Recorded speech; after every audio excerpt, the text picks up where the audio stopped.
नमस्कार, मैं Sanjay Sharma news CG24 में आप सभी दर्शकों का हार्दिक स्वागत करता हूँ। जी हाँ, आज हम पहुँचे दुर्ग में।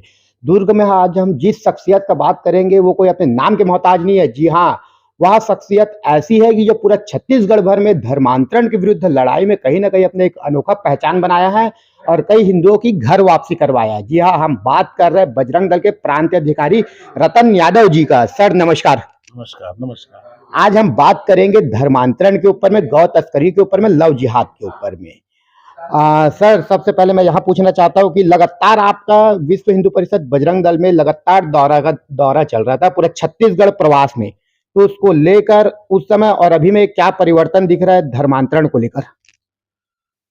ऐसा है कि मेरा जो दौरा जो चल रहा था, प्रवास जो मेरा छत्तीसगढ़ में विगत 2 सालों से चल रहा है और अभी भी वह निरंतर जारी है।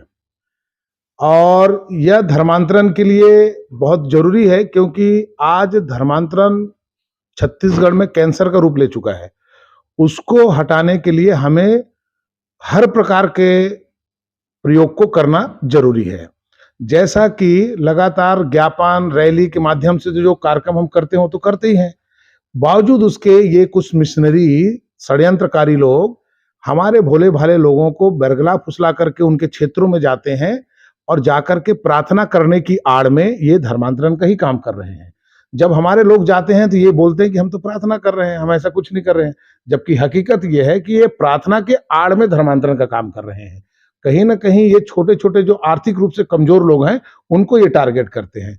उसको लेकर के मैं जनजागरण करने के लिए पूरे छत्तीसगढ़ में दौरा कर रहा हूँ। अभी हाल में ही मैं अंबिकापुर, बैकुंठपुर, आपका विश्रामपुर, सूरजपुर उधर के दौरे में था। वहाँ पर भी लोगों को जागरूक किया। उसके बाद अभी बेमेतरा प्रवास में था, जहाँ पर मैं थान खमरिया जाकर के कम से कम 350 कार्यकर्ता जिनको हमने बजरंग दल में जोड़ा है और वो बच्चे लोगों को भी हमने लव जिहाद, गौ हत्या और धर्मांतरण रोकने के लिए हमने आह्वान किया है। सभी ने एक सुर में कहा है कि जैसा हम चाहते हैं अपने छत्तीसगढ़ को, वैसा हम बनाकर रहेंगे। यानी कि धर्मांतरण मुक्त छत्तीसगढ़ का जो नारा हमने दिया है, उसे हम ज़रूर पूरा करेंगे। मुझे विश्वास है क्योंकि युवा अब जाग रहा है। सर आपका एक स्लोगन था हर कार्यक्रम में या फिर जहाँ भी प्रदर्शन में जाते थे, रोको, टोको और ठोको। उसके बारे में कुछ बताइए आप। देखिए, ये नारा तो मैंने इसलिए दिया कि डायरेक्ट किसी को ठोकने का मतलब है कोई गोली चलाना नहीं है ना? ठोकना मतलब अगर लातों के भूत हैं, बातों से नहीं मानते तो मारना पड़ेगा उनको, है ना? तो क्या होता है, डायरेक्ट किसी के ऊपर हमला नहीं करना है। हमने अपने लोगों को ये समझाया है कि सबसे पहले आप रोको। अगर कोई संदिग्ध व्यक्ति दिखता है आपके गाँव के अंदर में, तो उसको रोको। उसके बाद उसको टोको। टोको यानी समझाओ कि भाई आपको यहाँ कोई काम नहीं है, ये हिंदुओं की बस्ती है, आप इस प्रकार से धर्मांतरण करने के लिए यहाँ पर नहीं आ सकते। और उसके बावजूद भी अगर वो नहीं मानता है, तो फिर आखिरी ऑप्शन हम हिंदुओं के पास क्या बचता है? ठोको। तो रोको, टोको, नहीं समझ में आए तो फिर ठोको। इस अभियान में इस नारे को लोगों ने बहुत अच्छे से अपने साथ स्वीकार किया और आज छत्तीसगढ़ में आप देखने को मिलेगा, जहां भी ये मिशनरी जाते हैं प्रार्थना करने की आड़ में धर्मांतरण करने, वहां पे गांव के बुजुर्ग, बड़े, बच्चे, छोटे सभी इसका विरोध करना शुरू कर दिए हैं। कहीं न कहीं जो हम लोग ये अभियान चला रहे हैं, उसमें हम सक्सेस हैं, ऐसा हमें देखने को मिल रहा है अभी। सर लगातार देखा गया है कि छत्तीसगढ़ में बहुत सारी जगह में लव जिहाद के मामले सामने आए हैं, जिसको लेकर दुर्ग जिले से लेके अन्य जिलों में भी आपने विरोध प्रदर्शन किया, संगठन ने विरोध प्रदर्शन किया। तो लव जिहाद को लेकर आप क्या कहना चाहते हो? लव जिहाद बहुत ही खतरनाक चीज है। अभी नवरात्रि आ रहा है।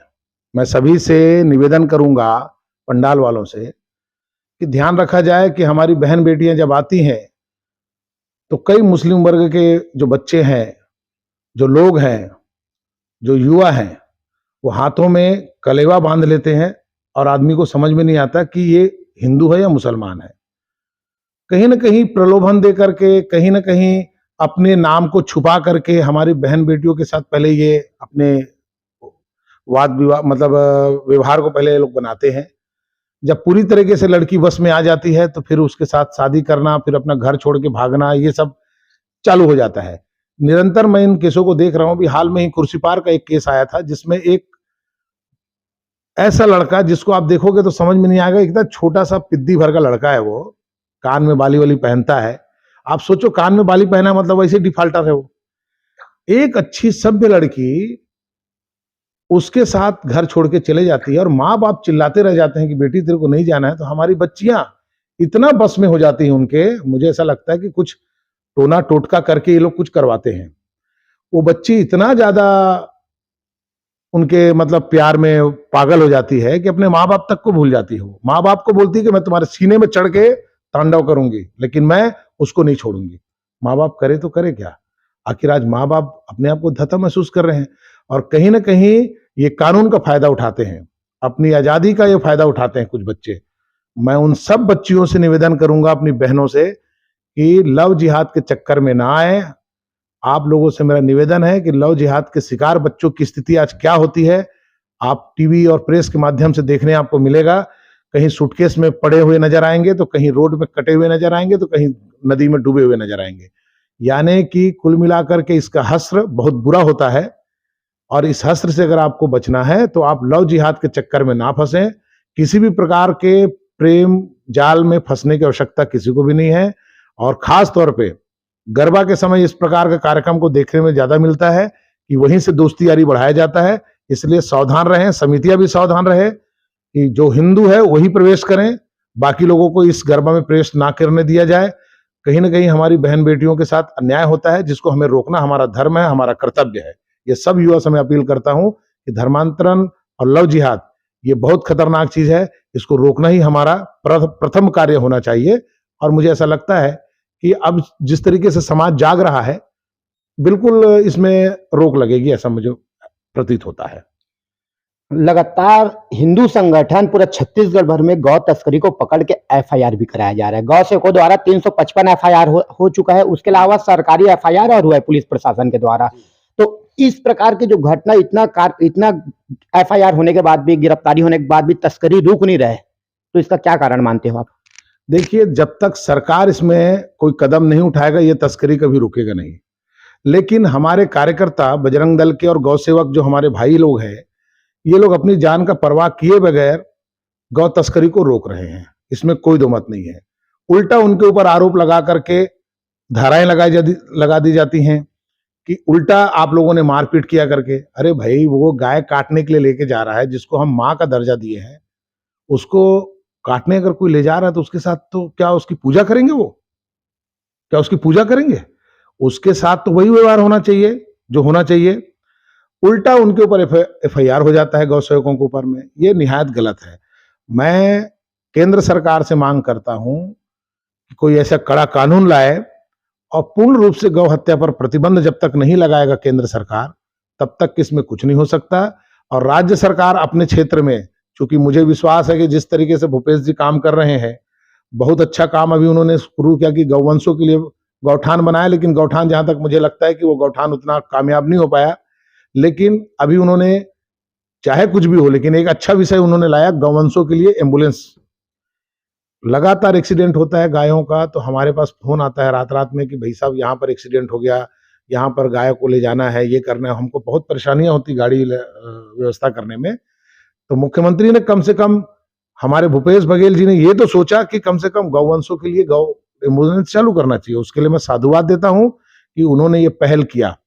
ये गौवंशों के लिए जो एम्बुलेंस उन्होंने जो चालू किया, उसके लिए मैं उनको धन्यवाद करता हूं। और गौहत्या पर रोकने के लिए भी उनको ध्यान देना चाहिए कि कहीं ना कहीं गौ सेवकों के ऊपर में जो आक्रमण हो रहा है या उनके ऊपर अपराध दर्ज हो रहे हैं, मुख्यमंत्री जी से मैं निवेदन करूंगा कि उस पर भी थोड़ा ध्यान दे और गौ सेवकों का मनोबल बढ़ाया जाए, ना कि उनका मनोबल को तोड़ा जाए। क्योंकि मनोबल जब तक गौ सेवकों का नहीं बढ़ेगा, तब तक के आप मान के चलो कि गौ तस्करी बहुत युद्ध स्तर पर चल रहा है, छत्तीसगढ़ में खास तौर पे। इसको रोकने के लिए गौ सेवक पूरी प्रयास करते हैं और ये मुझे ऐसा लगता है कि इसमें रोकने में कामयाब भी होते हैं। लेकिन जब तक सरकार की मंशा नहीं होगी, तब तक ये गौ तस्करी कभी रुकेगा नहीं, ये निरंतर जारी रहेगा। इसलिए सरकार को, चाहे वो केंद्र सरकार हो चाहे वो राज्य सरकार हो, कानून एक अच्छा कड़ा बनाना चाहिए और गौ तस्करी को पूर्ण रूप से प्रतिबंध लगाना चाहिए, ऐसा मैं मानता हूं। अभी कोर्ट का फैसला आया है वाराणसी में महादेव के मंदिर के ऊपर में, हिंदुओं के पक्ष में कुछ समय पहले देखा गया कि अयोध्या में भी राम मंदिर के पक्ष में फैसला आया। इसी प्रकार से मथुरा में भी याचिका दाखिला हो चुका है बहुत समय से, जो कोर्ट में केस चल रहा है। तो इस मामले को और इस कड़ी को आप किस प्रकार से देखते हो मंदिरों के, जिसमें फैसले लगातार हिंदुओं के पक्ष में आ रहे हैं? ये तो आपको समझना चाहिए कि अब हम लोग हिंदू राष्ट्र की ओर बढ़ रहे हैं, और जो फैसला आ रहा है कहीं ना कहीं हिंदुओं के, जो गलत हुआ हिंदुओं के साथ में एक समय में पूर्व में, वो अब खुल रहा है राज। और ये काम तो बहुत पहले हो जाना चाहिए था, लेकिन अब हो रहा है, देर आए दुरुस्त आए, कोई दिक्कत नहीं है, बहुत बढ़िया है। हम हिंदू लोग सब स्वागत करते हैं। हमारे पूर्वजों ने जो मंदिर बनाया था उसको तोड़ करके जहां पर भी अगर मस्जिद बना होगा या कुछ बना होगा, उस पर जो भी कोर्ट अगर जो बयान दे रहा है या कुछ जो भी निर्णय अपना फैसला कर रहा है या जो भी याचिकाएं एक्सेप्ट हो रही हैं, वो कहीं ना कहीं से ये चर्चा शुरू से हो रहा है कि हमारे हिंदुओं के मंदिरों को पहले आक्रमणकारियों ने बहुत तोड़ा है, तो अब समय आ गया उसको वापसी लेने का, और वही काम जारी है और वो चल रहा है। और मुझे लगता है कि योगी जी, मोदी जी तो हैं ठीक है, लेकिन मोदी जी के बाद अगला हमारे जो आक्रामक प्रधानमंत्री जो रहने वाले हैं वो योगी जी रहेंगे। तो जो बचा कुचा कार्य है वो भी पूरा करेंगे, और हम सब हिंदुओं का एक सम्मान और हम हिंदुओं का मान माननीय योगी आदित्यनाथ जी हैं, ये मैं आपको बता देता हूँ। आने वाला समय हिंदू राष्ट्र होगा, ये निश्चित मान के चलिए, ये उसी की ओर इशारा करता है। बिल्कुल सर, एक आखिरी क्वेश्चन ये है कि अभी कुछ समय बाद दुर्गा पक्ष आने वाला है, फिर दशहरा, दीपावली, तो इसमें सामानों का खरीदारी भी होता है। तो कहीं ना कहीं सोशल मीडिया में एक वीडियो सामने आया है या एक लेख भी सामने आ रहा है कि सामान देखकर और हर जगह से ना खरीदे, कुछ विशेष जगह से खरीदे करके। तो उसको लेकर आप क्या कहना चाहते हो? देखिए, जिस तरीके से कन्हैयालाल का हत्या हुआ उदयपुर में, बेहद दर्दनाक था। उसका वीडियो बनाकर जारी करके जिहादी मानसिकता के लोग खुलेआम ललकार रहे हैं हिंदुओं को। ये उन लोगों को पता नहीं है कि हिंदू जब तक के शांत बैठा है, क्योंकि हिंदू हमेशा से यही चाहता है कि समाज में और देश में माहौल शांतिपूर्वक रहे। इस प्रकार से जो भी हरकतें जिहादी मानसिकता के लोग करते हैं, उनके लिए एक सीधा सीधा मैं कहूँगा कि एक चेतावनी है हिंदुओं की ओर से कि ये सब करना आप बंद कर दो, अन्यथा आपको मुंह तोड़ जवाब देने के लिए हिंदू समाज का हर एक युवा बैठा है। और जैसे कि आपने कहा अभी एक विषय कि जिहादी, आपने कहा ना एक क्या विषय, आपने क्या बोला था, मैं थोड़ा ख्याल से उतर रहा हूँ, क्या बोले थे आपने? हाँ, जो भी बाइकाट करने के लिए मतलब। हाँ हाँ हाँ, तो कम से कम कुछ ऐसे भी हैं कि विरोध होना चाहिए। तो कोई जरूरी नहीं है कि आप फील्ड में जा करके काम करें, कोई सोशल मीडिया से भी काम कर सकता है, कोई अपने पावर का इस्तेमाल करके, जैसे हमारे हाथ में इतना तो है ना कि हम सामान कहाँ से खरीदें, हम विधर्मियों से सामान ना खरीदें, जो हमारे समाज के लिए गलत है ऐसे लोगों से हम सामान ना खरीदें। इसलिए लगातार सोशल मीडिया में और समाज की तरफ से यह आह्वान किया जाता है कि विधर्मियों से किसी प्रकार की खरीदारी ना करें, उनका मनोबल ना बढ़ाएं। आप एक मान के चलना कि हम अपने हिंदू समाज को हमेशा से सचेत किए और करते रहेंगे कि आप अपने हिंदू भाइयों से ही सामान खरीदें, ताकि उनका कारोबार भी बढ़े और आर्थिक रूप से वो मजबूत हो, ना कि विधर्मियों का, कि विधर्मियों का जो पैसा है वो कहाँ उपयोग हो रहा है, ये सब आप लोग जानते हैं। इसलिए मुझे ऐसा लगता है कि हिंदू समाज अपने ही लोगों से, अपने भाइयों के साथ और अपने भाइयों की दुकानों में जाए और खरीदारी करे और उनके आर्थिक रूप से उनको मजबूत करे, तब हिंदू समाज एक सशक्त रूप से खड़ा हुआ नजर आएगा। सर, न्यूज़ CG24 को समय देने के लिए आपका बहुत बहुत धन्यवाद। धन्यवाद धन्यवाद। जिस प्रकार से रतन यादव जी का कहना है कि चाहे धर्मांतरण को लेकर कहे, चाहे लव जिहाद को, चाहे गौ तस्करी को, चाहे आने वाले त्योहारों में जो खरीदारी होगी, इस पे जो अपनी बिल्कुल बेबाक बात किया गया है, हिंदू समाज के लिए भी हो, चाहे तस्करी को रोकने के लिए हो, चाहे धर्मांतरण के लिए, जिस प्रकार से लगातार पूरा छत्तीसगढ़ प्रवास पे दौरा किया है, जहाँ पे कहीं ना कहीं धर्मांतरण पर एक लगाम लगा है और एक डर का माहौल बना है मिशनरियों पे। अब देखना यह है कि आने वाले समय में किस रणनीति के तहत में हिंदू समाज और रतन यादव जी साथ मिलकर काम करते हैं। ऐसे ही खबरों के लिए बने रहिए न्यूज़ CG24 में संजय शर्मा।